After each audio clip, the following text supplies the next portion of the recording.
بسم اللہ الرحمن الرحیم۔ السلام علیکم ورحمۃ اللہ وبرکاتہ۔ امید ہے تمام ناظرین خیر عافیت سے ہوں گے۔ آج کی اس ویڈیو میں ہم خواب میں دھواں دیکھنے کی تعبیر آپ کو بتائیں گے۔ ویڈیو کو مکمل دیکھ لیں، انشاءاللہ آپ کے علم میں اضافہ ہوگا۔ چینل پر نئے اس کو سبسکرائب کر بیل آئیکن پر کلک کر دیں، انشاءاللہ اس طرح کی انفارمیٹیو ویڈیوز آپ تک پہنچتی رہے گی۔ اگر کسی شخص نے خواب میں دھواں دیکھا، اس کی تعبیر علماء معبرین بیان کرتے ہیں کہ جابر حاکم اس پر حکومت کرے گا۔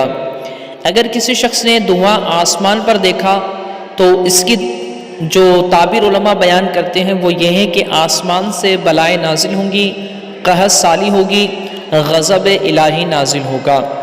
اگر کسی شخص نے دھواں پورے شہر کے اندر دیکھا تو اس کی تعبیر علماء معبرین بیان کرتے ہیں کہ حاکم شہر ظالم ہوگا یا سخت وبا پھیلے گی، لوگ اس وبا کے اندر مبتلا ہو جائیں گے۔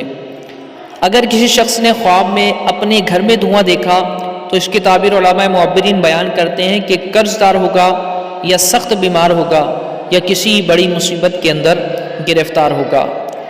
اگر کسی شخص نے خواب میں اپنے منہ سے دھواں نکلتا ہوا دیکھا تو اس کی تعبیر علماء معبرین بیان کرتے ہیں حاکم شہر سے تکلیف پائے گا، باعث رنج و غم ہوگا اس شخص کے لیے۔ اللہ تعالیٰ تمام پر اپنا فضل و کرم رکھے۔ السلام علیکم ورحمۃ اللہ وبرکاتہ۔